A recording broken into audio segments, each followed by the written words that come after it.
So, after a short round of tech issues, we are finally live. I apologize, guys. One day we're gonna have this pat down, but it seems like we everything will be working pretty well, and then we'll try to do something. Like I was trying to show Johanna something. I was trying to present something on my screen, and then my camera froze. And then because my camera froze, it did something to her audio. So I had to turn my computer off. She had to turn her computer off, and now It we're was here. wild, but we're back. We turned it off and on again, and now it's working.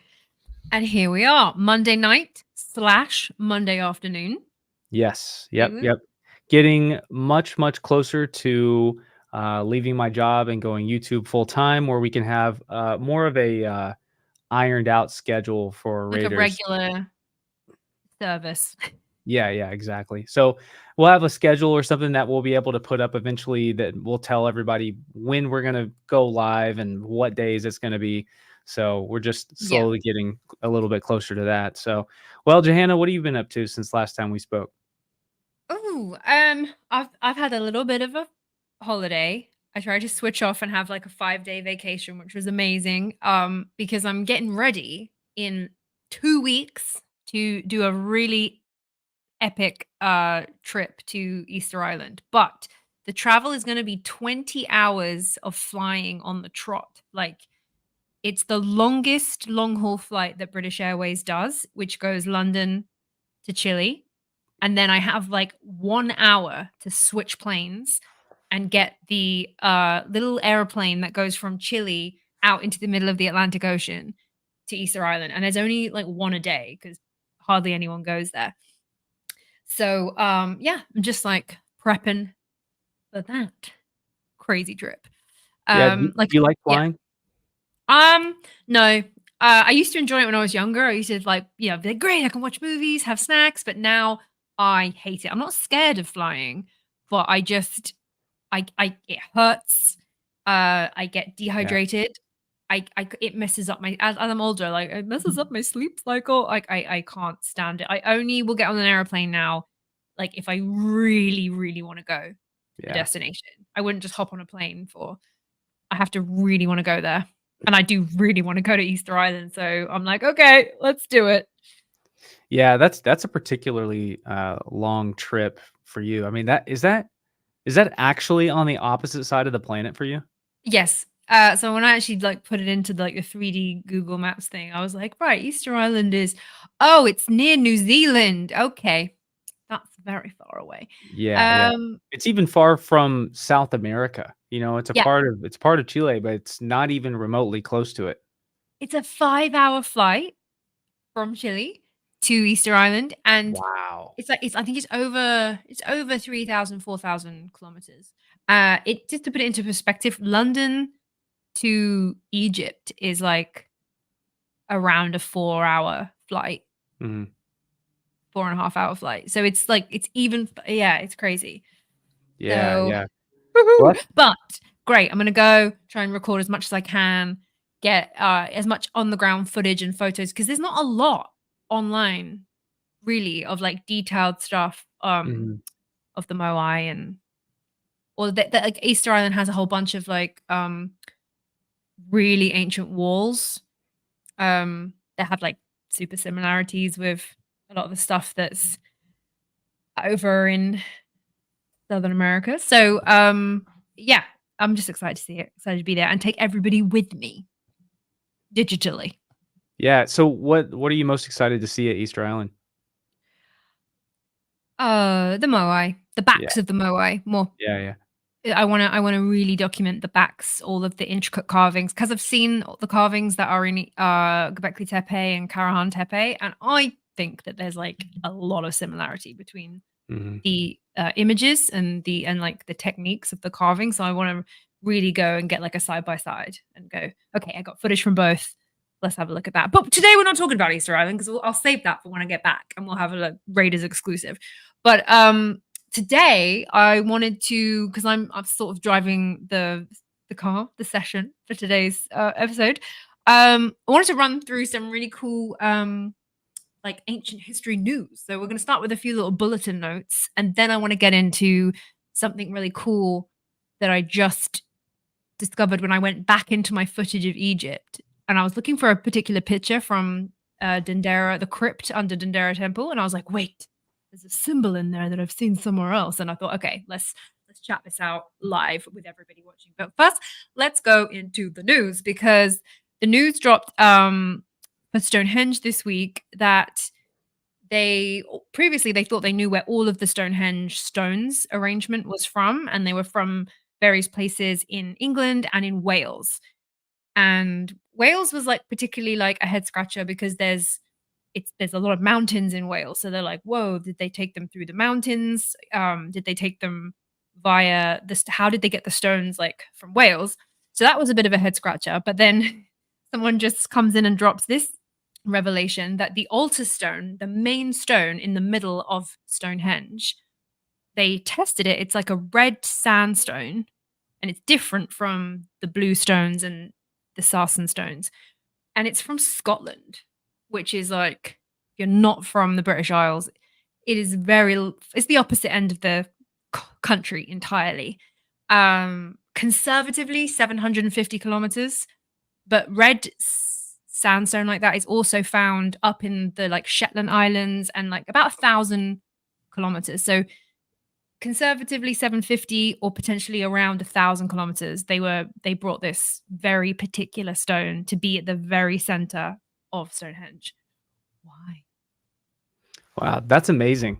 I can't believe it. I can't believe with how well known Stonehenge is and how long that site has been excavated and studied that they're just now that they're just now discovering this and that there's still more left to be discovered. Oh, there's so much more. And like even recently they found that there's been activity on the Stonehenge site for 7,000. It's gone back 7. They're now saying 7,000 years. Wow. The people who were actively using it, living on it, so the more that yeah, it's surprising. I don't know why they didn't test the altar stone before. Actually, let me share the screen. Pray to the gods of technology that we stay online. Let me share screen. All right, guys. This So is a big test right here. this is the big test. Um, we'll just do entire screen. Okay, so can you see what? Boom. We're just Google. Make sure I'm not turning you off. No, we're good. We're good. So okay, here we go. I should have a PDF in here. Here we go. Here's what I want to talk about today. So Stonehenge. Can you see what? Can you see? I can.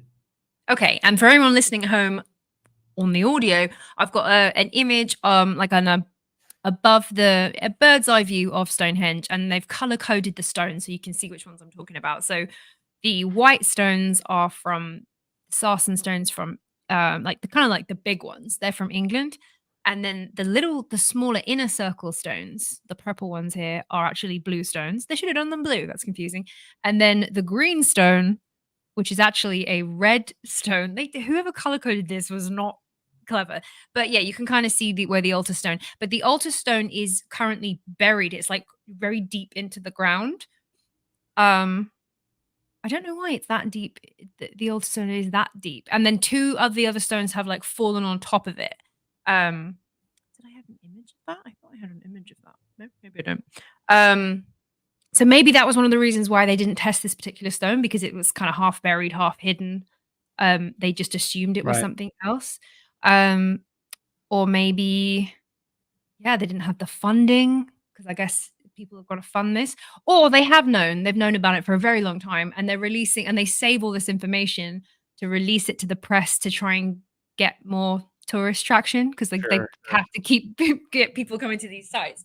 So yeah, I thought that was a really cool piece of news. Well, one, because it's just like, whoa, that completely throws the origin story. It just adds like a whole other element of like, okay, so they're not only bringing stones from over the Welsh mountains, they're bringing them from the Scottish Highlands, basically. Logistically, how did they do that? Also, why did they do that? Because you don't do that just for like aesthetic, just because you're like, oh, we want a pretty red one for the middle. No, you do that for there was like something to do with that stone, what it represented or what it does. Yeah. Yeah, I was gonna ask, you may have said this a second ago, and anybody in the comments, if you happen to know, how many miles is that? That it would have been transported? Mm, I okay. mean, it's several hundred. Am I crazy Oh, for yeah, saying yeah. that? Let's look, 1,000 kilometers into miles. No, not Sorry, meters. That's alright. It's kinda similar. 621 miles. 6 wow. That's further than the Aswan, quarry blocks being transported to Yeah, Giza. it's better than that. Yeah. Um, Wow. which And is not crazy. and not a straight line like the Nile is either. Yeah. And Wow. I'm thinking so Stonehenge is obviously one of the henges that are surviving today. We have a couple of others like Avebury. Um, but there was probably a hell of a lot more henges that were around the coastal because there's a lot in Scotland as well. So I don't, but also in Doggerland. So like loads of people don't understand that England and the British Isles, I should say, not just England, Britain, the island of the British Isles is like a relatively recent island. It's only between 6 and 8,000 years old Wow. because like a tsunami came down from the Scandinavia. I think it was around 8,000 BC and literally ripped the English Channel Tunnel. So before that, um, what would be the bottom of England was connected to France, was connected to the Netherlands, I think like a little bit of Norway. It was all one thing, and people lived there. So I'm imagining that there could have been real ancient henges, like all in that whole area that got destroyed, um, and up in around the Scottish Islands. Because again, the sea's risen so much in the last since the Ice Age. I also think that dolmens and stuff has been made since the Ice Age. I Yeah. probably would bet humans have been doing this stuff a little bit longer than we think that they have been.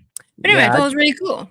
I Little totally agree, and, I don't I've seen, well, I mean, of course, you have your, uh, academics that will come out and say, "No, no, no, it's more likely that these were, um, carried by glaciers, several million years ago," or something like that, but at the same time, I mean, ancient people do very strange and miraculous things. And there very well could be a reason that well, it's interesting that center altar stone is the only stone there that is from that far away. I mean, there's Mhm. a bunch of those are from Wales, and then a lot of them are local stones. But that central stone comes from all the way up north in Scotland. And I don't know. I just kind of think it's silly to um, immediately brush off the possibility that whoever was living there and whoever built Stonehenge, for whatever reason, there wasn't some symbolic or some kind of purpose to that stone that brought something special from that area down to Stonehenge. I mean, you know, we're like basically trying to study and understand aliens here, and they do very strange things. Ancient people always did. Of course, we think it's strange because we don't understand why. But when you have thousands of years of history just leading up to the erection of Stonehenge, if we knew that history, it would make sense to us. So I don't doubt it at all that they took a stone purposely from Scotland all the way down to Stonehenge. And interesting you said about the ice glaciers because Mm, in the like reporting of this, they are pretty confident they can rule out that it wasn't an ice glacier that took it from Scotland down to like um the area where Stonehenge is, because they have tracked the glacial ice movements from that period, and they don't go north to south. At that time, they were going south to no, they were going up. They were going south to mhm. north. So it's like the wrong way that the ice would be traveling. It kind of went anti. So they well they either took it over land or they got it on a boat. It's about 6 tons, and they would Yeah. have got it on a boat and taken it all the way down in between Ireland to the kind of front knee of England. Um, But yeah, there we go. It's something to think about. And I'm like, wow. But it also, I love it when news pops up like this because it made me think, well, yeah, we can't just assume that every part of every ancient site is like the same rock from the same place or the same, um, like for example, Karnak Temple in Egypt is like an onion layered site of it's got some old stuff, it's got Middle Kingdom, lots of New Kingdom, but but it's yeah, it's all higgledy piggledy and like a big soup of ancient rock. And it made me think, okay, well, Stonehenge, which is quite a small little site, if they can suddenly go, oh hey, whoa, this one's from a completely different place, it made me think, okay, let's not just assume that like every that we've completely mapped out every part of the Giza plateau and we know where every single stone has come Yeah. from. I was like, okay, so if they can get Stonehenge a little bit wrong, they could probably get a few others. Oh my gosh. You just reminded me of something that I read in a book yesterday. I think it's Sir Gardner Wilkinson, late 1800s, early 1900s. He wrote a book called The Ancient Egyptians and Their Customs. I know we always get sidetracked talking about Egypt, but it is what it is. Oh Um, yeah. he talks about Herodotus found a chamber temple at a town that I have never heard of in Egypt. Not too far from Sais, actually. And Herodotus doesn't give a measurement that we could understand, but I'm sorry, he doesn't give like an estimated weight of this monolith or megalithic chamber. But he talks about so Herodotus. This is a Greek philosopher, Greek author in 450 BC. He travels down to Egypt, and he visited this town called Beto. I think that's the right name. Um, Mhm. I just read this last night. But anyways, Sir Wilkinson, he essentially deciphers what exactly Herodotus, the measurements that he was giving, and he gave a measurement for a chamber made out of solid granite that stunned Wilkinson, because if the measurements are accurate, which Herodotus is kind of a trustworthy source, it's a 6,000 ton chamber made out of a solid block. And Herodotus documents this 2,450 years ago, but we don't know where this site is today. So the biggest man-made stone that we know of is the stone of the pregnant woman at Baalbek, Yeah. which is 1,400 tons. But if this site that Herodotus documents is real, it's 6,000 tons. Is what a rough estimate of what Wilkinson gave. So this is about 120 years ago that he wrote this, and I've never seen that spoken about before. Oh, neither have I. So Sais is, for anyone that doesn't know, Sais is the location that Solon uh said that he went, well, he did visit, he was recorded to visiting, and that's the temples of Sais was where they had all of the ancient recorded history that they claimed that they could trace back like 8,000 years, and they were showing off to the Greeks being like, "Oh, you're just babies. You can remember like 1,000 years. We remember 8, so top that, yeah, bitches." But they so and Sais was historically like outside of Solon and Plato, Sais was uh a place of knowledge holding, wisdom keeping. They had a medicine school, and I think they mhm. had a sort of knowledge university there. So it was historically like where all the old stuff was. So I wouldn't be surprised that there was like ancient stone building methods that were pretty um like up there with their I'm not surprised that it's near Sais because it seems to be a hub of ancient knowledge. So if you had the knowledge to cut old stone, Yeah, there's probably also, be I believe that there's also an obelisk there that Herodotus describes as being like especially gigantic, and we don't even know where that obelisk is today or what obelisk that was. It's never been found. There's a couple of weird things there that I Mhm. read yesterday. Anyway, not to detour us, but No, that's fine. Okay, and then next in the news that I just found today, but I wanted to share, is that one of the pyramids has collapsed in Mexico. Not totally collapsed, but it's had some damage. So let me just share my screen again. Go for this. there we go. Um We're still working. yeah, so here it's here. ancient pyramid in Mexico collapses. Oh, wow. But like it's quite a lot. So if you're just listening, there's like I mean it's kind of a small pyramid to be fair, but it's still I would say what like 10% of it is just it's all looks like it's melted. Like a Yeah, birthday cake. does it say on here what site this is or where it is in Mexico? It's a significant cultural heritage site in Mexico has suffered on the night of July 29th, 2024. Relentless rains Michoacan. caused it. Yeah, in the archaeological site of how'd you say that? Michoacan. Michoacan, Mexico. The pyramid was one of the best preserved relics of the Michoacan kingdom Let's see this. civilization. It crumbled as its south wall gave away, which is a shame because I was like, oh my gosh, one day that's gonna happen to like the pyramids of Giza.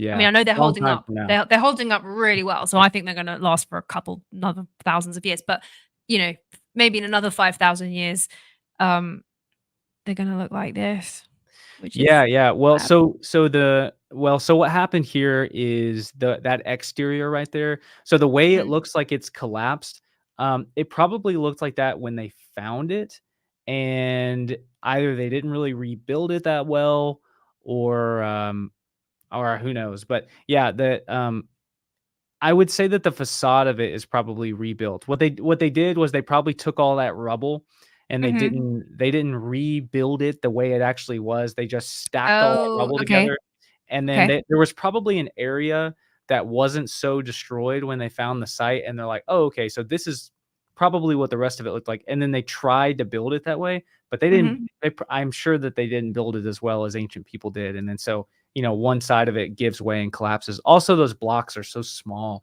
Yeah, they're So teeny little like flint blocks. yeah, in Western Mexico, so that's West Mexico culture, and it's not my area of expertise, Mhm. but their building is not as monumental as like Teotihuacan, the Aztecs, the Toltecs, the Maya, the Zapotecs.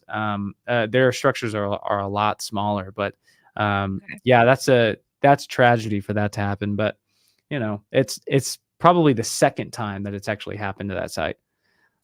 Okay, now next in our little ancient news, the first ever 3D reconstruction of a 52,000-year-old woolly mammoth's chromosomes, Wow. thanks to accidentally freeze-dried skin. So the research team, they've assembled I picked this because it literally I was like, "We are living Jurassic Park." Initially, I was like, "Oh my god, are they gonna try and bring back a 52,000-year-old woolly mammoth?" Um, but yeah, it basically they've been able to, yeah, do a proper reconstruction of all the chromosomes. The fossilized chromosomes, which are around a million times longer than most ancient DNA fragments, provide insight into how the mammoth's genome was organized within its living cells. Um, yeah, thanks to the fact that they had this like freeze dried skin, they could get like a much better sample. And I was like, oh my God, someone's going to do it. Someone's going to bring back a mammoth. And I don't know where I stand on that. Would you rather us bring back dinosaurs or ice age creatures? If you can only pick one. I mean, they both sound horrendous. We've seen Jurassic Park. I've seen it. I think that's a warning to all humanity. Let's not, Mhm. it died for a reason. Even like little ones, we don't know how we don't know how strong they were or their intelligence level. Yeah. Like these things could be like crazy. Yeah, no, absolutely not. And I think the Ice Age stuff. No, again, it's no. Even things like Really? the dodo, I would still say no. If something has gone, it's gone. Mm. Okay. Let's not. I also for the animal, like a woolly mammoth, it wouldn't have its ecosystem.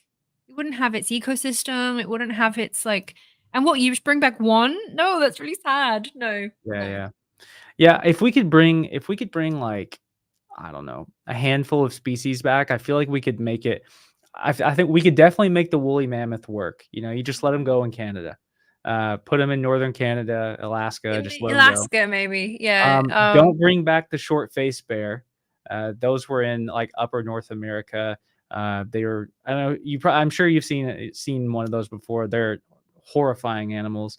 Um, Yeah, giant sloth, absolutely not. But I yeah, would love yeah. a I'd love a movie where somebody brought back a giant sloth and it like went and like, killed everyone. I would 100% watch or be in the giant sloth horror movie. I don't think we could make the American lion work because it's like twice the size of an African lion. Um, My God. let me think. What else could we do? I'd Throw be in the okay with comments whether or not you want to bring back anything or what you if you yeah, could, yeah. what would you do? If you guys could bring something back from extinction, what would it be? Um, yeah, but I think we might be able to make the saber-tooth cat work. Just put him in you know, put him in a big giant zoo if you're gonna create it, because don't let those things out. But I think the woolly mammoth, I feel like we could make that work. Hmm. Just put them in northern Canada. The Canadians, they'll make it work. Those are nice people. They'll become the new like mascot for Canadian Yeah, animal, yeah, absolutely. the woolly No, mammoth. that's super cool. I mean, I think we're in our lifetime, we're gonna see in our lifetime, we are Yeah. gonna all go to a zoo that has an extinct animal living in it for sure. Mhm. Scary. Right. Okay. So that was like a little intro. We're just warming up into cool ancient history stuff that I found on the internet and wanted to like bring to the table. Now here we where we're getting into the cool thing that I found at Dendera. But um where to start was also in the news this week was these guys have this machine, this gadget, this like frequency machine that can put out fire like instantly. And they're saying it's Really? way better than traditional like water hoses or fire extinguishers with all of the like dusty fluff and stuff. Mhm. And they were showing this thing. I saw the vid. This is like a still that I'm showing from the video where again this guy looking like some sort of Ghostbuster just instantly put out a frying pan fire with this like frequency machine. And apparently like it's not even that complicated. Fire has a frequency and they I think it's between 30 and 50 hertz. They can basically like cause the oxygen around the fire to like pull together and the flame just doesn't have enough juice and it just goes out. And so I was like, ooh, if we can put out fires with frequencies, and all of the ancient world is obviously all Mhm. about frequencies, and we're just getting into the fact that a lot of the ancient civilizations were way more ahead of us in terms of like they knew frequencies of certain rocks and temples are built and the Barabar caves are each designed and architecturally designed to particular frequencies for a purpose we don't know. And then I thought, okay, I mean, I don't know, is there would there be a way to like reverse engineer and you could have like frequencies that could turn on and off fire? Because that would be amazing if you were able to create a light source on and off with frequency. I don't know if my That is imagination went there. yeah, that is interesting. I feel like last year I watched this video of I think this scientist had this plate and he was putting like grains of rice or sand on the plate, and he had a some kind of special speaker that was underneath it that was I don't know sending some kind of sound wave or frequency or whatever up through the plate. And as he changed the frequency, the sand would change and morph into shape.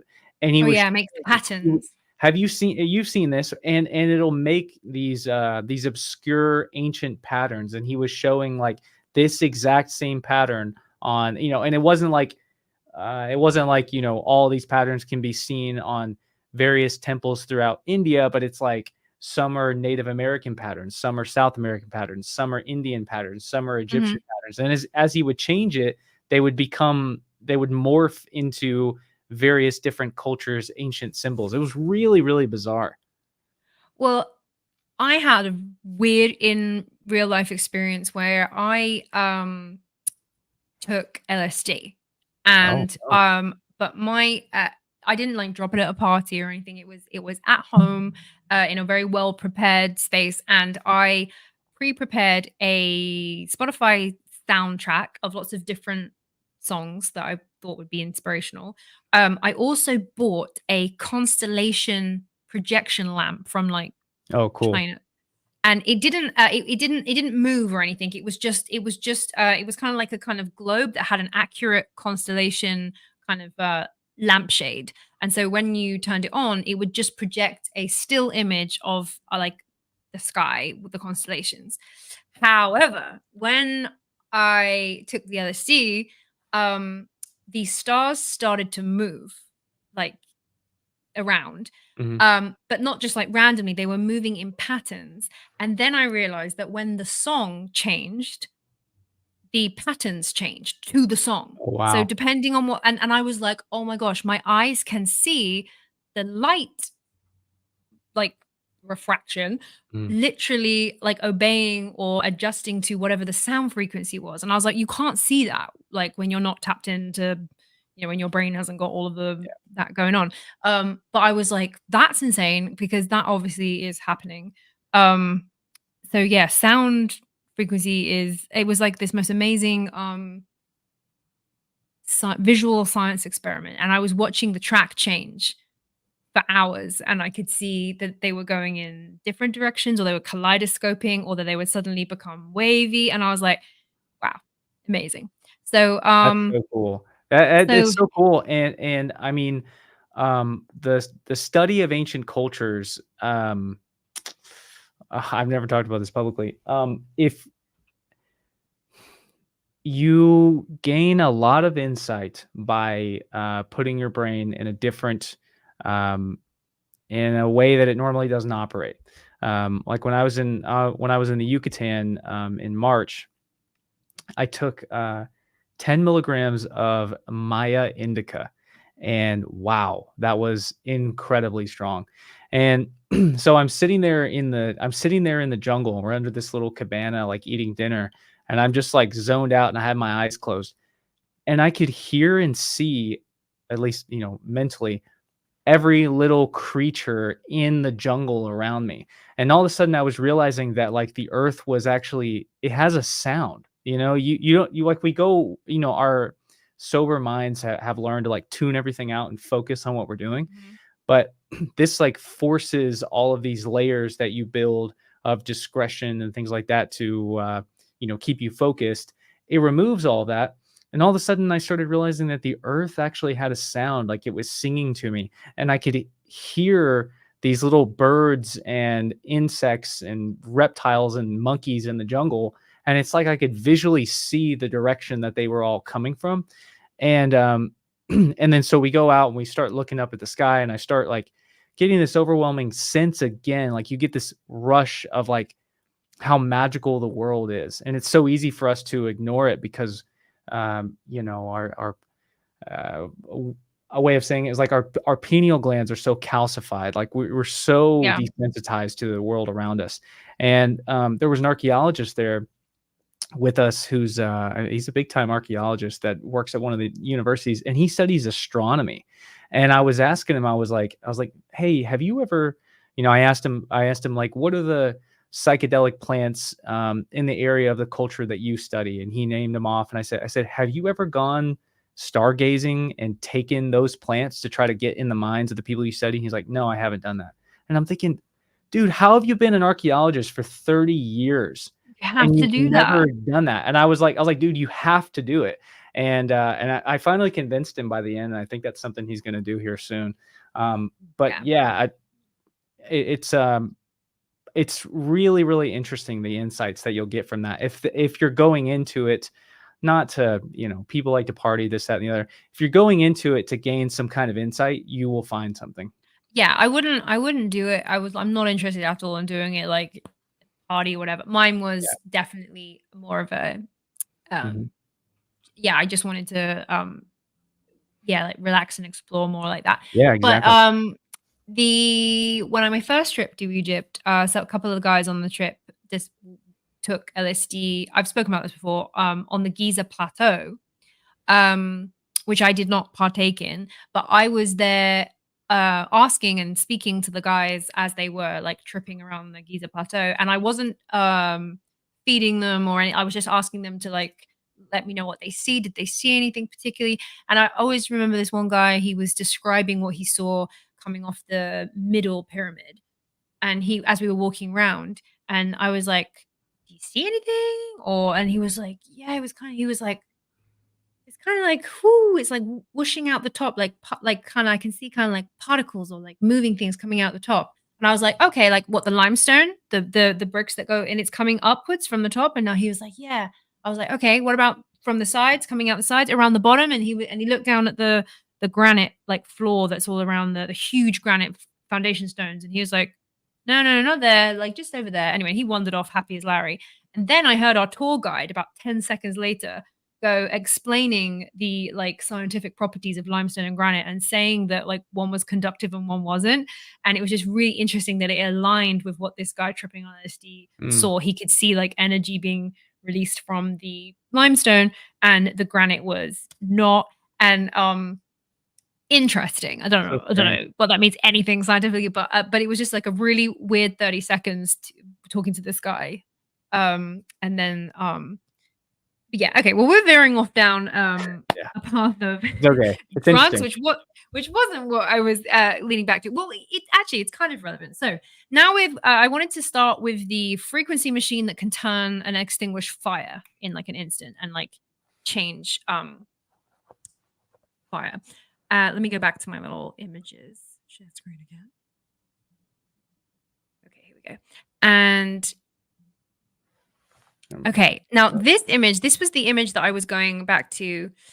This is a under Dendera temple.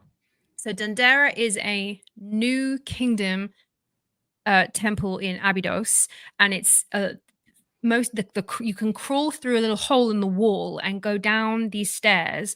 And under the temple, there's a crypt, and in there, in between the walls, there's probably about like a meter of space, and the both sides of the walls are just covered in glyphs and imagery. And it's really famous because it's where the Dendera light bulb glyph is, you know, the one where it looks like someone's Oh, holding up like a it's in the crypt under the temple? yes, so the crypt under the Ah, temple under Dendera is where the and everybody bolts straight for the Dendera light bulb because obviously it's the most famous one. But a sure. little bit on from that, I was taking pictures of the imagery, and there was this one here which I was looking at, which had these like um three kind of square buildings, Mhm, mhm. which also look like the kind of weird boxes that you can get all over the place in Egypt. Yeah, They come yeah, in it begins various with sizes, the yeah, it granite begins ones. with an N. I can't remember what you're yes. Yeah, and sometimes they're like seen as the holy of holies. Sometimes they're inside a building. Sometimes in East Elephantine Island, there's like scrap boxes everywhere. But they're really interesting if you're really into like mysterious ancient tech marks because some of them how they created these box they cut them out of one large piece of granite, and some of the tool marks on there are yet to be explained Mm, within the historical record. Anyway, I was looking at these glyphs, and our tour guide at the time, which is Youssef Awan, who does a lot of stuff with Uncharted X, he was our tour guide on the first tour, and he said, "Oh, okay." He was explaining the glyphs, and he said, "This is all of this imagery here is how to activate a structure." And I was like, "What do you mean?" And he was like, mm. "This is how to activate a structure." And do you see on the sides of the boxes there's these like swirly whirly, they look like kind of swirly whirly pillars that Mhm. go around like kind of spirals. So elsewhere on these glyphs you can see spirals coming out of the top of the pharaoh's hats or the priest's hats, and he explained that they're not curly whirly feathers. This is the glyph that means like sound frequency. Mm. So this image therefore can be interpreted as like frequencies that are surrounding or like these boxes or structures. So he was like, this is how to activate a structure. And I always thought that was really fascinating. So I took a picture of it and I just kept it in my hard drive for a few years and not really thought much on it until Very interesting. I recently watched a really good video that is on Bob Greenier's YouTube channel. I think it's called a little bit of crazy. I'll link it after the show in the description. It's the Martin Fleischmann Memorial Project is the YouTube channel, and he does really good like in-depth videos on his stuff. Bob Grenier, he spoke at Cosmic Summit. He is phenomenally intelligent scientist, and he looks into a lot of ancient imagery and then relates it to his work on like physics and plasmoids. So, and here's where I was like, wait, oh my god, that is on the picture that I took in Dendera. So this is that I Yep. stole these screenshots from Bob's channel. So this here is the Maltese cross. Can you see what I'm Yes, I can saying? see it. Yep. Okay. So this is, I mean, most people know what a Maltese cross looks like because it very much looks like kind of Templar, like the Templar cross, which is obviously adopted by the Christians and Malta in the kind of like medieval times. However, the Maltese cross it wasn't from there originally. It was found in Mesopotamia, and it's on this ancient Babylonian stela, which here, so this stela was about 814 BC, so thousands of years before the Maltese cross was sort of used by the Hmm. Christians.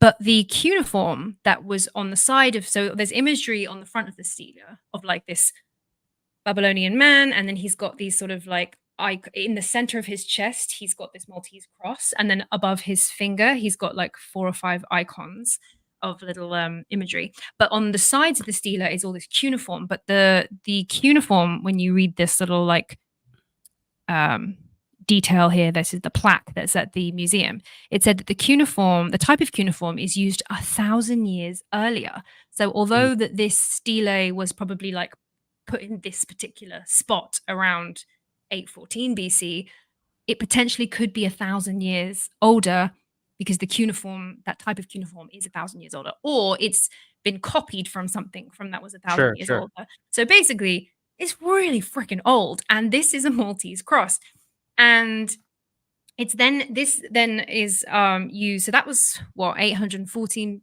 BC, Yep. or potentially 1,800. Talking about 4,000. What's that? 4,000 years ago. Um, and then a little bit later in Rhodes in Greece, you can see this is obviously like a stylized one, but you can also see it's the same sort of shape of like this Maltese cross using, I guess they're like lilies or something. Yeah, they are lotus flowers. That's the one, lotus. That's A what I'm looking lotus for. flower only comes from that lotus flower, the blue lotus only comes from, From at least Egypt. in the Mediterranean, only comes from the Nile. That's Okay. fascinating.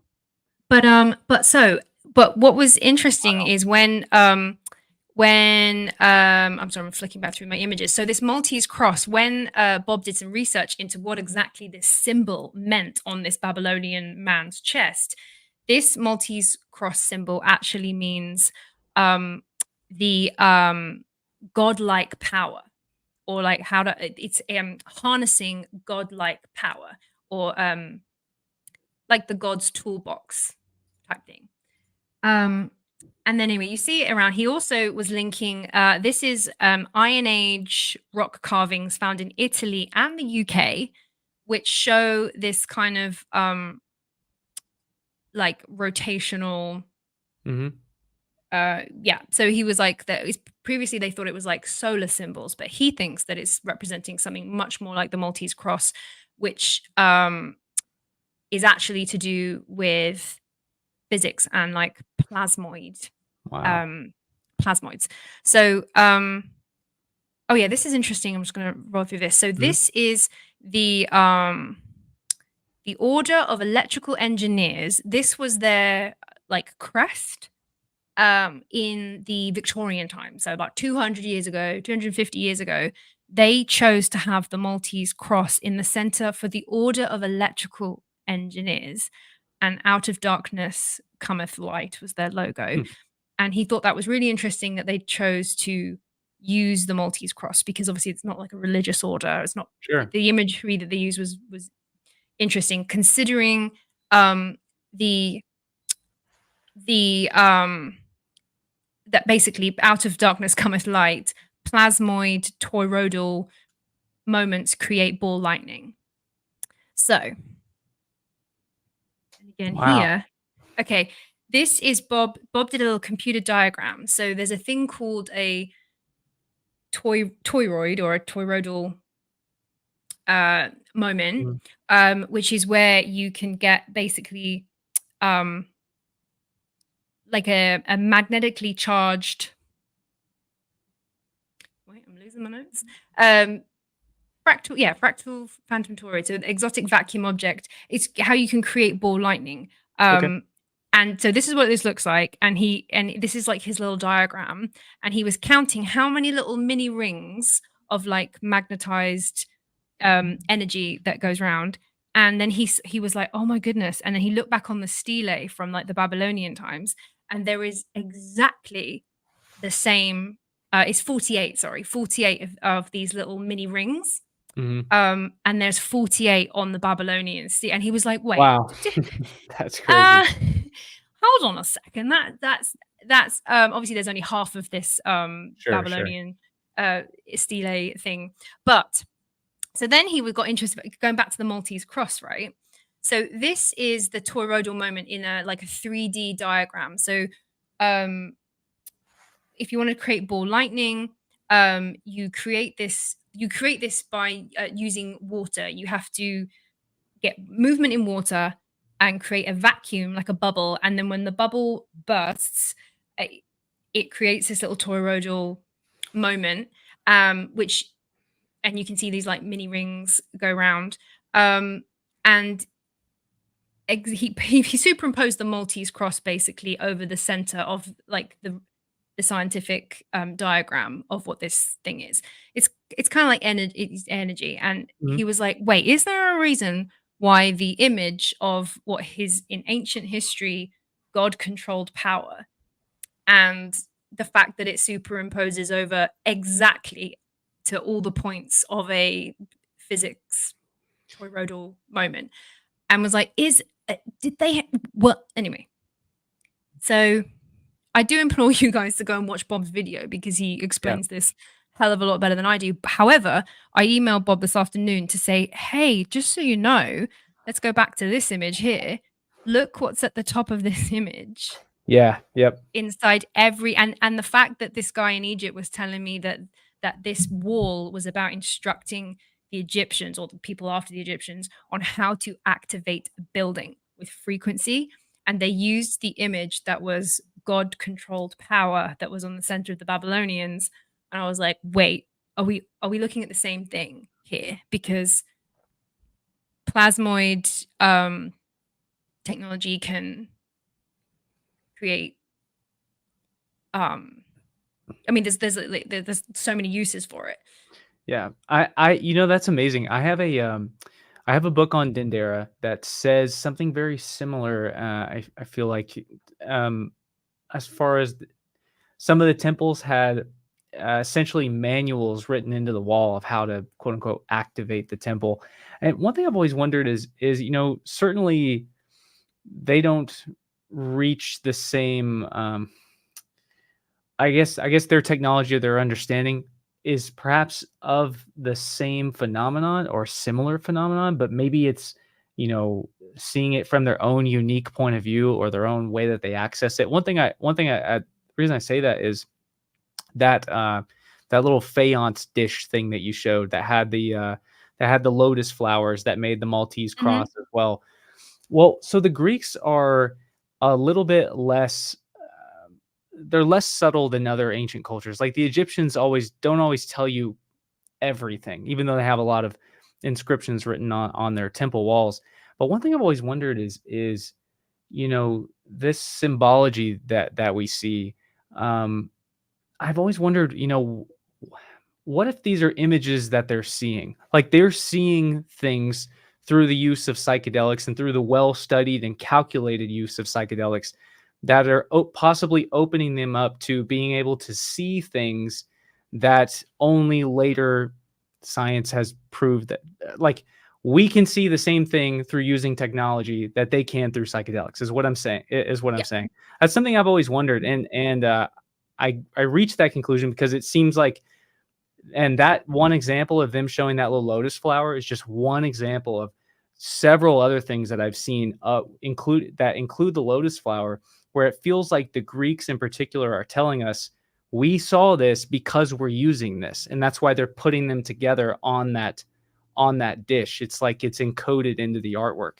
So it's just something I've wondered if this phenomenon that we're able to see through technology, they were able to see it through the use of plants, you know? Um, well, so also the boxes on that imagery of under Dendera that I showed, that like those three sort of building or slash holy of holy boxes. There's a bunch of them that are in granite, but in Karnak Temple there are some pretty massive ones that are made of um like crystal, Mhm. like not crystal, like yeah, quartz crystal, yeah. So there are these huge quartz ones that are amazingly sculpted, and you can step inside them like a room, and people, when we stepped inside, people started to like hum, and the vibration, it was like and the whole thing Mhm. was like echoing around. It was amazing. And I can see very easy. Again, we're not talking, this is not like high technology. It's Mhm. like using um quartz box chambers that you can resonate with frequency. And then when you move water at a particular frequency, you can create these like toroidal moments. You can create plasmoids with the bubbles. And when the bubbles implode, you've got these little like active plasmoids. They start rotating in the exact way that the Maltese cross looks like on It's from like a amazing. diagram. And then plasmoids, you can create, once you've got them running with the right frequency, plasmoids, you can create matter, and you can also remove matter. So you could be removing matter from existence and you can create matter. That's what it does at like a microscopic Wow. level. I'm not talking like vortex machines. I'm talking like you can do a little experiment with a sheet of aluminium or aluminum, as you say. And if you submerge an aluminium sheet in water and you apply the particular sound frequency to the water to vibrate it, within a couple of minutes, you can start seeing little circles appear, and that it literally blows holes through the aluminium. And when you look at it under the microscope, the holes are actually little yin and yang vortexes. So you've got the plasmoids are ripping matter out of the aluminium, doing something to it, and then they're spitting out other elements. They've converted bits of aluminium into silver and carbon, and like it's crazy. So I was like, wait, are we looking at that on the Dendera temple wall? I think that's way Mhm. cooler than the Dendera light bulb. And it's just a little bit further down, and no one's talking about this. And I'm like, are we literally looking at how to activate a structure, how to, you know, create, and if you can remove matter. I spoke to Bob about this, and he thinks 100%, if somebody was able to channel up with the right frequency and the right whatever, that you could remove matter like stone, and you'd be able to maybe like cut a line or something like Mm. that using water and sound frequency and plasmoids. He was like, I think it's theoretically completely possible. I was like, interesting. Yeah. When we go to Egypt, we need to go to, Dendera and do a video there.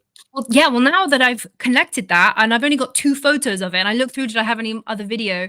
But no, because it's so hot when you go down into the crypt, and I couldn't breathe. Mhm. I'm a little bit claustrophobic.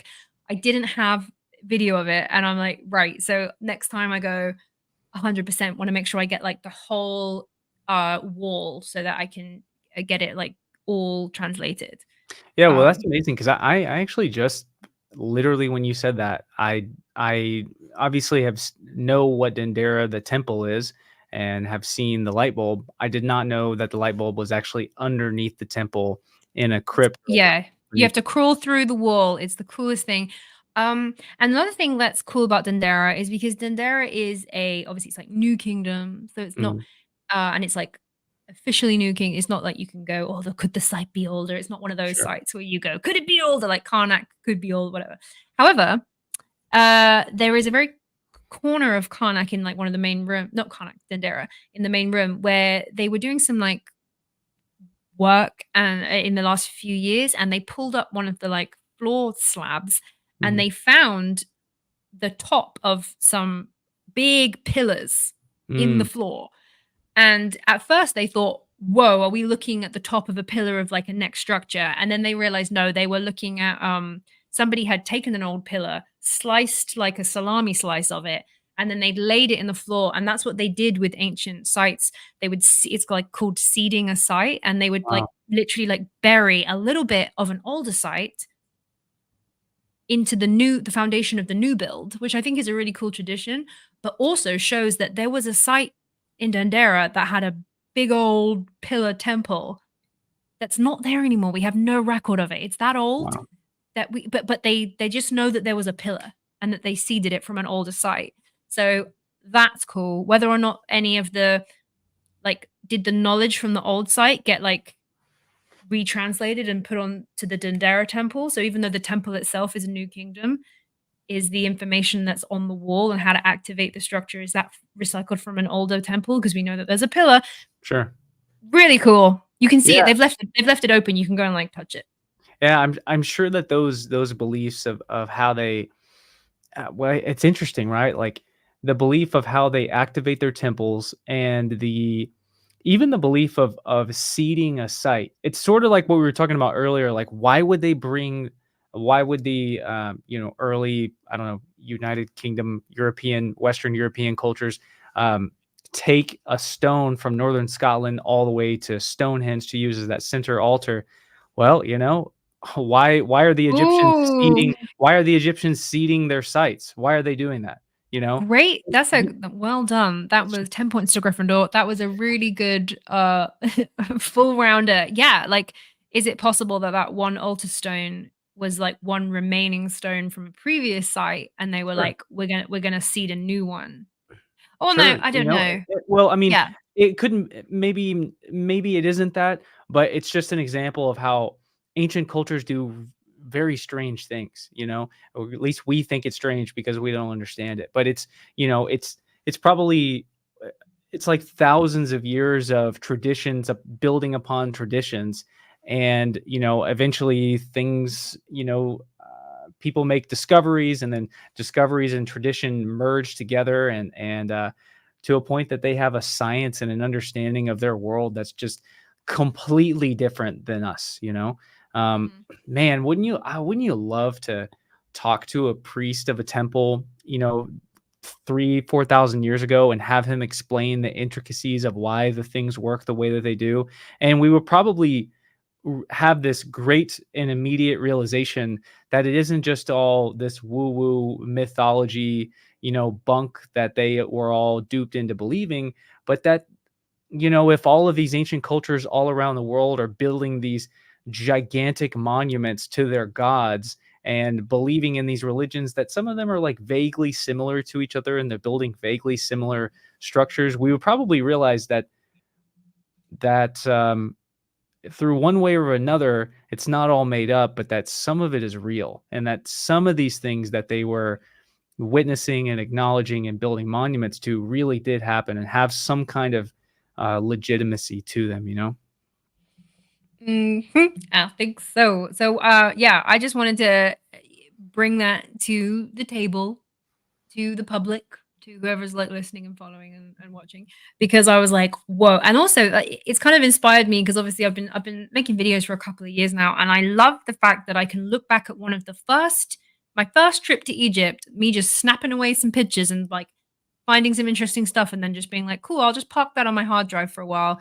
And then suddenly it 4 years later becoming relevant and being Yeah. like, wait, there's a symbol that's here and here. And yeah, Yeah, really well, cool. it's so cool when you have this, like, oh, man, you don't even, you could go to, let's just say Dendera, but any ancient site, you could go there 5 times, and every single time you go, there will be a new layer of it that is peeled back, that you understand it a little bit more. There's all these layers and hidden meanings and secrets all throughout the ancient world, and there's, you know, gosh, it's just a testament to how much more there is left to discover. I took a little Totally. group the other day to it was myself and Nerdrotic and Wandering Wolf, and we took a little group of our friends to the San Antonio Art Museum, where they have these two where they have these two exhibits of ancient Egypt, going from the pre-dynastic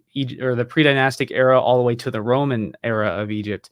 And and as I was going through it, I was showing them all the strange things that are in museums, and or at least to the novice people that are there. I was like, these are all the things that you can look at in museums that still can't be explained. And normal people can go to museums all around the world and put together little pieces of the puzzle, things that even archaeologists or Egyptologists, since we're just focusing on Egypt, spend their whole Mhm. lives studying. But they're studying their own little thing, and there's so much more out there that people like us discussing can piece together. Yeah, there was a guy, just again, non-academic, just a member of the public, and he was looking at some of the stuff that was found. It was that they dug up from around Stonehenge, so like and he was the one that noticed. We're going to butcher the story, but anyway, the in a nutshell, he basically noticed a pattern where no academic had in the imagery. There were like these little dots that they put on. I think it was like they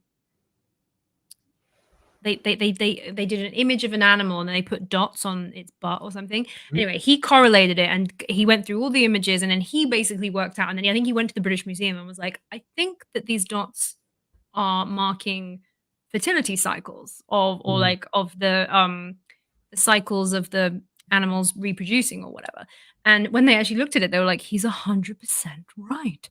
And he was just like, again, an armchair dude just like looking at this in his spare time and he noticed a pattern that other people hadn't picked up on. And I was like, so everybody's eyes are valuable and it's going to be For sure. everybody looking at it with your uh I have a what do I have? It, like I don't know, I have a big imagination, so that's where my eyes are looking at, but I also have very good pattern recognition. Mhm. Um and yeah, everyone's going to look at it from their own research background, their own thing. There are people out there that like, your job might translate really well when looking at this ancient stuff being like, hey, um so Yeah, yeah, I'm excited for absolutely. the underdog spotting cool stuff. Yeah, absolutely. And I'm excited to take a Raiders trip one of these days, where we can take groups of you guys out to Oh Egypt, yeah. South America, Easter Island. It's definitely gonna happen. Definitely gonna happen sometime soon. So Azores. I definitely wanna do a, recce of the Azores because that's yeah, that's wouldn't that be next. fun? When I've recovered from the Easter Island travels, um, yeah, Azores is on my list for sure. So Johanna, what is coming up for you? Well, yes, so we've got Easter Island, and then I'm giving myself a pause. I haven't got anything in the diary after that because I Mhm. feel like it's gonna, I'm gonna, like, throw up if I get on another airplane Yeah, in the immediate after. Um But yeah, we'll see where we go in the new year from that. Um, Especially when we like just randomly were chatting about Azores and then I looked into how cheap it was and how actually accessible it was from London. I was like, I have yeah. no excuse not to go and check that out. Yeah, it would Um, be really cool to have you go check it out, do some content on it, and then who knows, um maybe we do like a little like a Raiders getaway or something, where we do like a meetup and we get a lodge and everyone, meets up and yeah, hangs out in the Azores, and we do some I mean, yeah, uh that's a nice. That's definitely nice. Um, be fun. Whoa, okay, we're getting some people throwing in some. Oh, Peter Shell. Oh my goodness. Uh Thank you, Peter. Peter, it looks like you tried to put a message in there. But wow, that is extremely generous. Thank you very, very much. That will go towards Johanna and I going on some adventures together and tech issues for the for the Yeah, podcast. and getting a yeah, we need some tech help. Um, yeah. I'm Well, so far, I'm gonna point out that we've been going for an hour and nobody has noticed that I have a literal tinfoil hat on. so did we discuss this? Did we discuss this the last episode, or no? Potential merch? Yeah, I think we like touched on it. But this is a little this was a failed practice at a little bit of merch, but because I the font I picked is not very clear what it says. But I also quite like that you don't know what it says. until you really look at it, and then you're like, "Oh, it's a tinfoil hat." Very Yeah, it's cool. cool. So we are working on a few ideas for merch right now.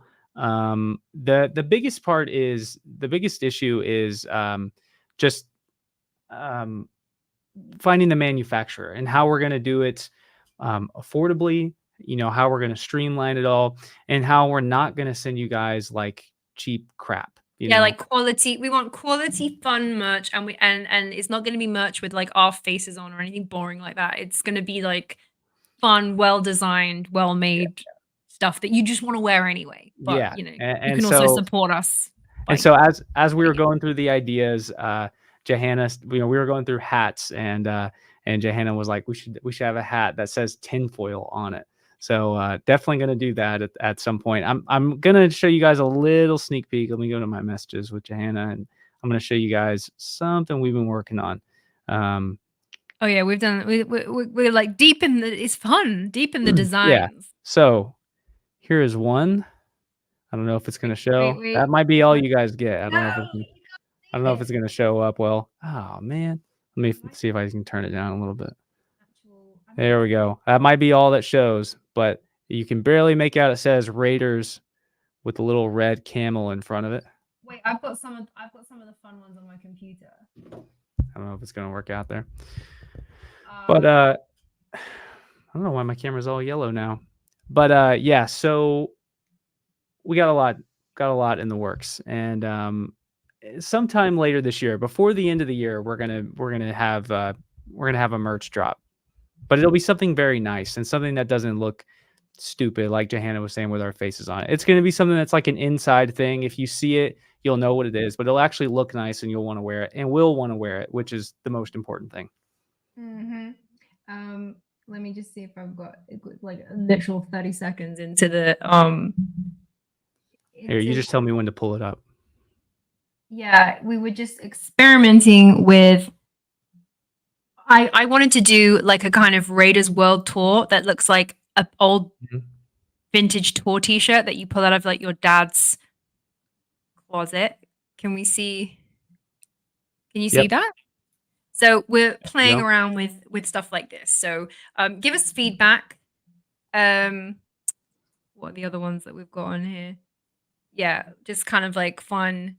Yeah, so these are like prompts, and then we are going to personally illustrate it. So it's going to be drawn by hand by us, and but these are just different prompts of things. So we were doing like a vintage band world tour Yeah. uh, shirt as well. So we have several different ideas. One is the world tour. The other one is Raiders University. Yeah, Raiders University, but tell say what that's based on. Say it With again. the say what it was based on with the with Spielberg.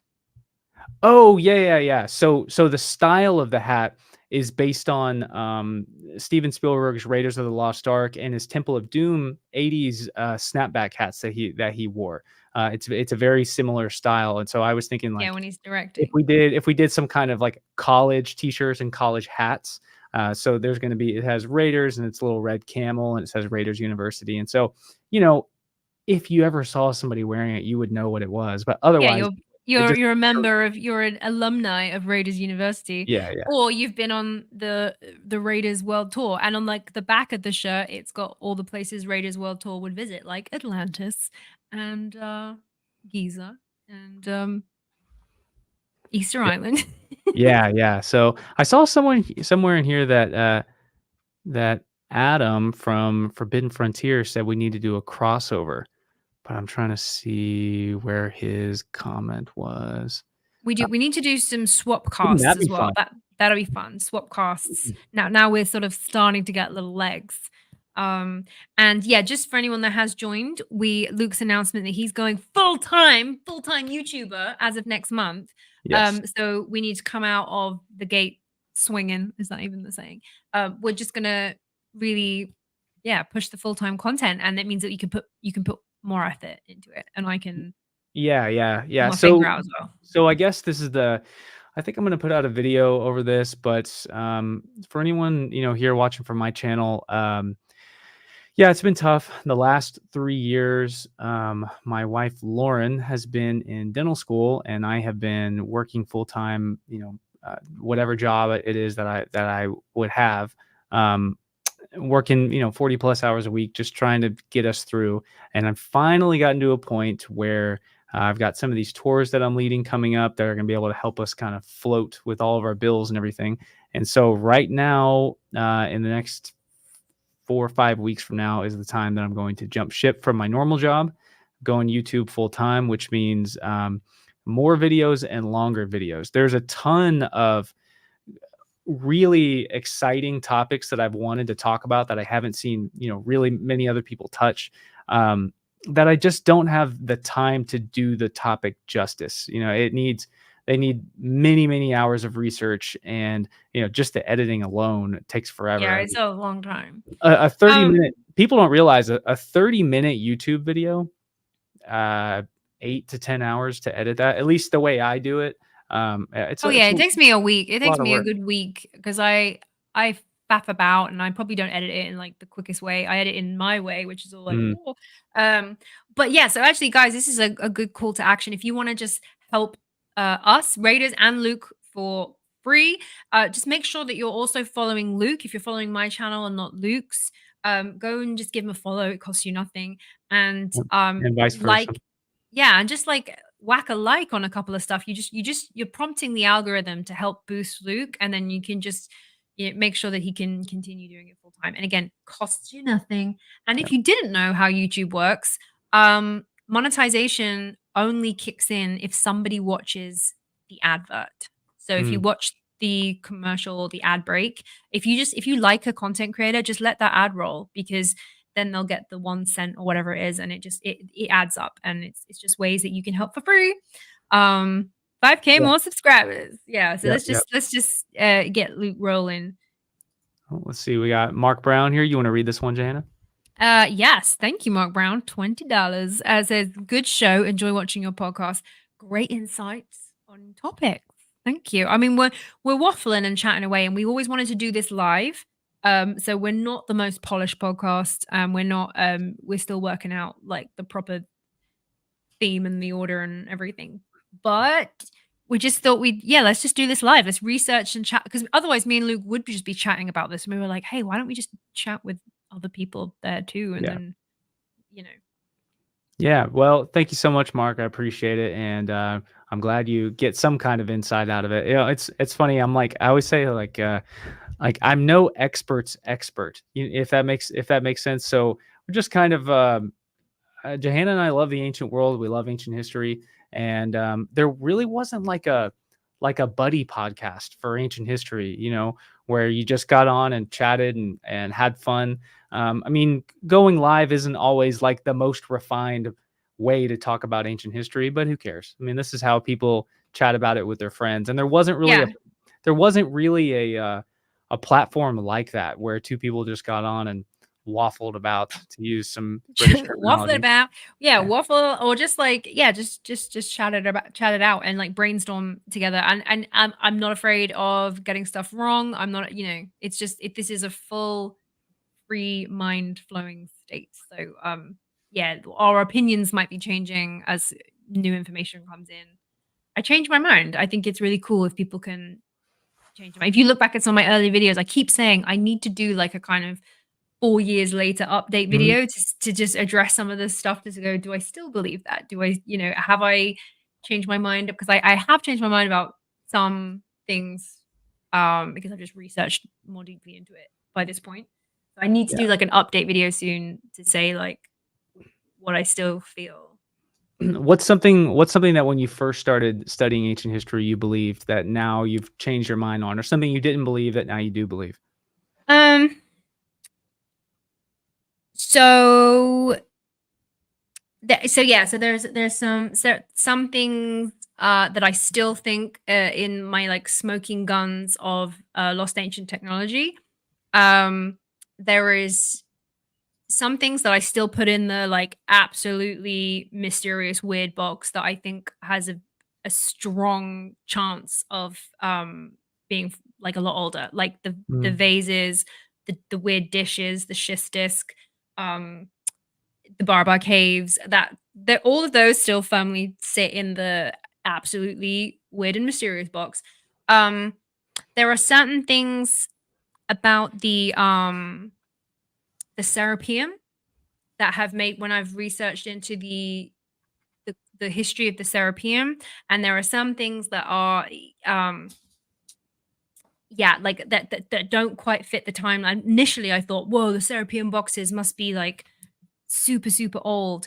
Um, but there's some apparently half of the Serapeum tunnel was constructed like in 300 Mhm. AD. You know, it was like Oh, the wow. Greek, Yeah, yeah. yeah. So, yeah, the timeline is a bit funny. So I need to like properly research into some of the Serapeum and go, okay, there's still a question mark. I'm not saying categorically the Serapeum boxes aren't older, but then there's like the unfinished one in the hall in the corridor, which I'm Mhm. like, well, then why is that left unfinished? And that does align with the idea that they were being done very quickly at the end of the Egyptian.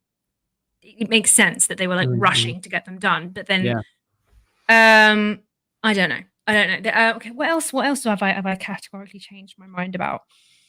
Um, um. Oh yeah, like some of the stuff like carbon dating wise on the Giza plateau, the carbon dating that was done in the 80s and the 90s, like it doesn't put the organic matter that was all over the Giza plateau and around all the pyramid sites, it doesn't put it at like 12,000 BC. It puts it around 350 years earlier than the historical timeline. Mm. So it doesn't align it doesn't align with the historical timeline. And one thing it does show is it shows that a lot of the pyramids being built around the same time, not in this like one after the other after the other. So in Yeah. the historical timeline, it's supposed to be a pharaoh, then a pharaoh's son, then a pharaoh's son. The organic matter when they carbon dated it, it put a lot of it that the results. If you Google the 80s and the 90s carbon dating of the Giza plateau and the pyramids of Egypt, they do like a chart, a scattered diagram chart, and it shows the where historically they're supposed to have been built, like the dates, and then it shows where the carbon dating's showing up, and it shows it give or take it's about 350 years earlier, and it shows a lot of them being made in like the same period. Um, but then I feel that that's pointing to potentially to a fourth dynasty like refurbishment and reconstruction. Sure, Like sure. if it's all being made around the same time, I'm thinking that maybe there was like a mass. We know the fourth dynasty did loads of stuff. Okay, we're Mm. getting deep into fourth dynasty, but yeah, there's a couple of things I have to. That's what I have to do. I have to go back and like look at all my old videos and go, okay, no, I don't believe that anymore. Yeah, Hasn't changed too much, but there are certain things that I've gone, nope, I need to hold my hands up and say that I don't believe that anymore. yeah, I do find that interesting about the fourth dynasty. It's like if the data is telling us that, um, if the data is telling us that all over, these different various pyramids and ancient sites that there are things going on, it does seem like, well, it's probably not the fourth dynasty actually constructing all of these sites, but they're working on them. They're doing something to them. Mhm. Um, I think for me, something that I have changed my mind on, I feel like when I first got into this, I definitely immediately bought the idea that like, oh well, I mean, there's no way that the Egyptians could have done this. This had to be done with something, something, something. The more I study ancient Egypt, the more I realize, like, holy crap. Well, there was a lot going on in dynastic Egypt. I mean, it's 3,000 years minimum or 3,050 years. Um, Mhm. the more and more and more I start to realize, like, wow, okay, well, the dynastic Egyptians, okay, they certainly did accomplish a lot. Maybe some of these things they really did do. And this is kind of like how my mindset would grow over time when you just realize the complexities of archaeology and ancient history and how much was really going on. I think that over time, as I have learned how complex ancient Egypt is and how many how many things have gone on, I've grown way more respect for dynastic Egypt than I had when I first started. And that's kind of one of those things where, I see people who have been around forever, in our little space or whatever in ancient history that will say, there's no way the dynastic Egyptians who, were primitive, this, that, and the other. And I'm thinking like, man, if you've been around for doing this for like a decade, you should know that you should be at this point that that the dynastic Egyptians were actually doing a lot, and that they weren't dumb people. They couldn't have been dumb people because they had a civilization that lasted 3,000 years, Mhm. and they arose before anybody else did, or at least in this epoch of history. Them and Mesopotamia, but they were so far beyond Mesopotamia. But let's say I think that where my mindset, how it's changed is I've gained such an immense respect for the traditional dynastic, like biblical Egyptians. That's one of the big things that's changed for me. Yep, I agree. The Egyptians, like, you can respect both. I think that there is, Mhm. like, mystery objects and things Yeah. that don't quite fit with anywhere. And then there's also a hell of a lot of amazing Egyptian stuff. Mhm. The way that they could use gold and the jewelry and the Yeah. way that they could build just like the ornate decoration. Yeah, I agree. And I think that my favorite Egyptian dynasties is definitely first to fifth dynasty. That's my favorite. If I First could go and fifth, or like first through the fifth? First to fifth, yeah, that Okay, that okay. was when I think the most interesting stuff was happening, and also, we call it the first dynasty, but it's like the first joined, united, two kingdoms, but, all of that completely dark period of history before Nama, that that's Yeah, yeah. where That's a I'm I really I bet you I bet you that those people were doing a lot more than they're given credit for, Yep. but I bet you that the evidence for it is sitting underneath sites like Karnak, Oh, It's yeah, it's that'll directly be underneath it. the people who, yeah, but the pre-Nama, I'm thinking that's maybe who the pillar of the temple that's seated under Dendera. Like it would have been, that generation, those guys. And Yep. yeah, there's like it's like a complete gray area in the textbook. Like nobody really knows anything before that We have person. no, gosh, I was asking the Snake Bros about this. Um, as far as I know, there are actually no standing pre-dynastic temples, none that they have discovered. Can you believe that? And I mean, that they definitely existed. If Egypt is powerful enough for them to record the Narmar palette, that slate palette of him smiting somebody, and he's taking over Lower Egypt or Northern Egypt, um, they definitely had big stone buildings, I'm sure, but everything has been built on top of, or they were quarried and turned into something new. So, I mean, yeah, that is a total gray area blind spot in the ancient world. If I had to take a stab at anything that I think could be pre-Nama, I think it would be the massive foundation, uh, massive blocks that are on the Giza Plateau that Really? the pyramids are built on. Yeah, these things are. It's like giant. It's like I haven't been to Lebanon, but I'm imagining, Mhm. these things. You are an ant compared to these. Obviously, the pyramid blocks are huge, and these huge granite temple blocks are huge. But when you look down, everyone's so busy looking up that when you look up, please, if you go to Egypt, when you go and stand next to a pyramid and then look down, because around there are these huge foundation stones, and it looks like giants have made the floor. I'm talking, they're like 40 foot, like this, and then they're not, the foundation stones, they are also like 5 meters thick, Mhm. it and like 8 meters long. They are massive, and they are the foundational block on the map built into the mound. And I wonder whether or not they were there before. Yeah, well, I agree with that. Touched on this last topic. While we're still on Egypt. Oh, I want to say this before I get to that. When you said when you offered up and said your favorite dynasties are 1 through 5, I just had this idea. How cool would it be for us to get like three other, big ancient Egypt people? I mean, maybe we do. maybe we do varied. So like if we got Uncharted, if we got, Ben from Uncharted X on and the Snake Bros, they would probably agree with you and say 1 through 5.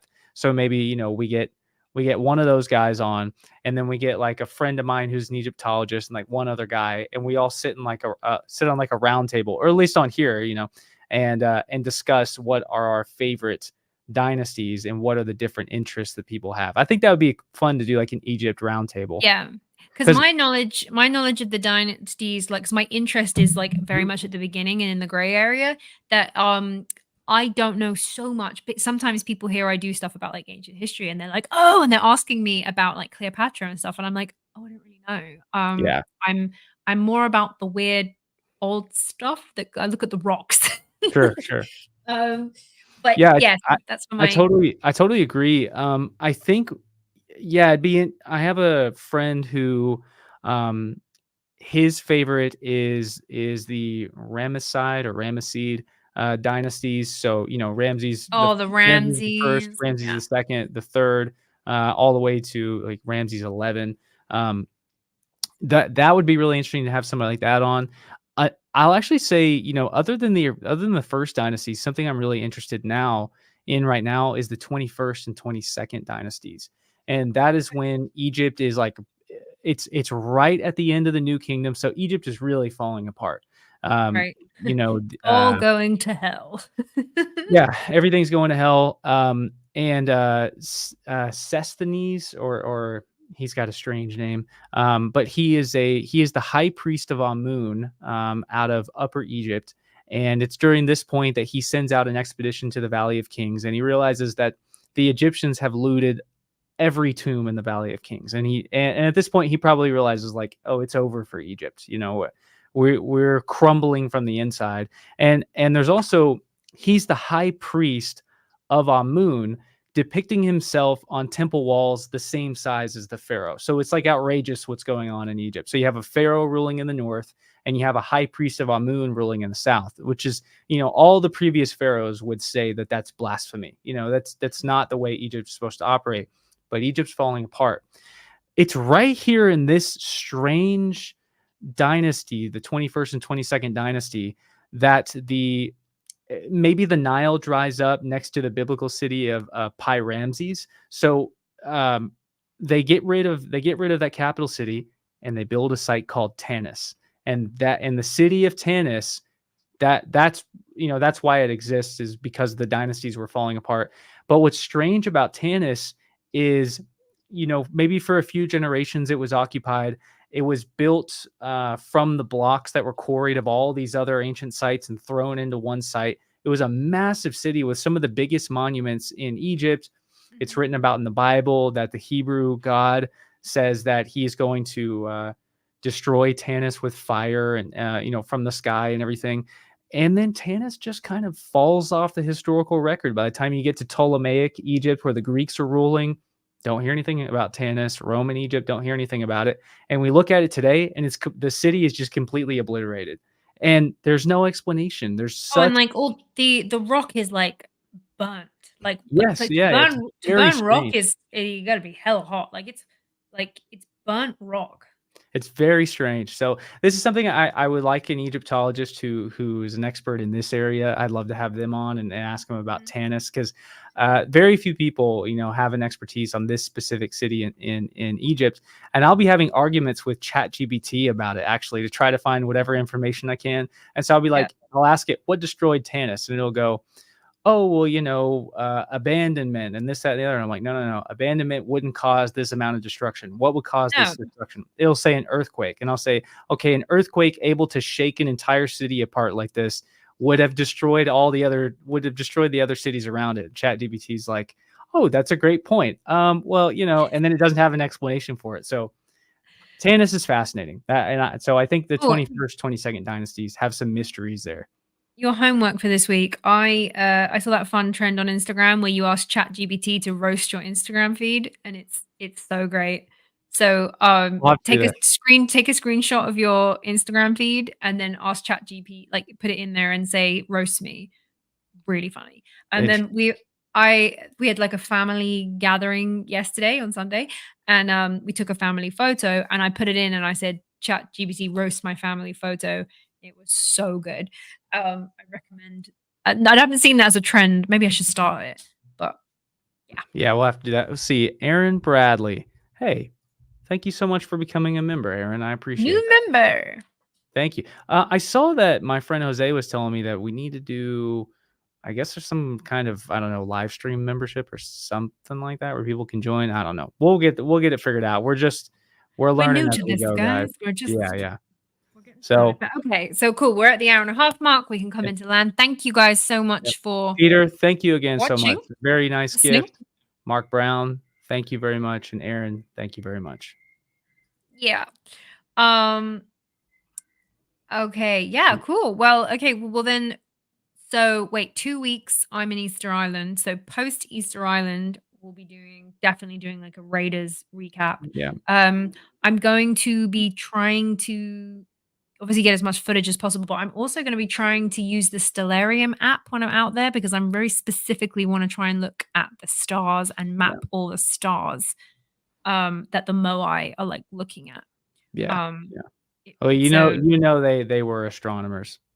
Just yeah, right. So I had this thing in the back of my mind that's like, you need to see the stars on Easter Island. And I was like, ooh, okay.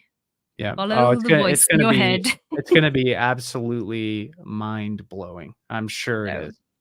yeah. Yeah, that's gonna be really cool. So, yeah, guys, this fall is gonna be a little bit spotty with scheduling, even though I am leaving my job because in 4 weeks I leave to go to Peru for 8 or 9 days, and then Oh, October 13th I go to Egypt with Told in Stone.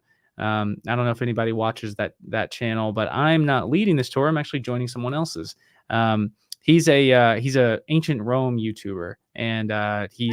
he's got his PhD in the classics, so ancient, Greco-Roman civilization. So I'm with him in Egypt for 2.5 weeks, and then I'll be in San Antonio for 1 day, and then I go to Guatemala for 7 days.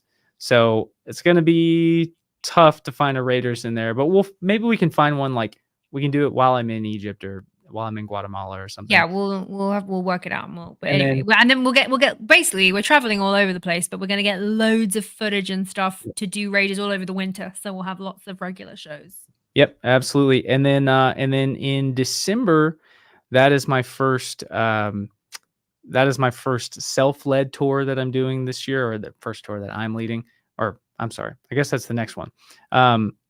It is an Olmec tour, so it's 9 days. If you guys want to join, I'll put a link in the description. And then in January, I'm doing a 2-week Egypt tour from Alexandria down to Aswan, and I'll put a link down if you guys want to join. But one of these days, pretty soon, maybe we're going to be doing a Raiders tour. So I'm Yeah. teasing that, but it's going to happen one of these days. If we just keep if we keep talking about it, we're gonna have to do it. We have to Yeah, manifest it. exactly. But we don't know where to start. Yeah. Okie dokie. Well, thanks so much, guys. We'll see you guys in the next one.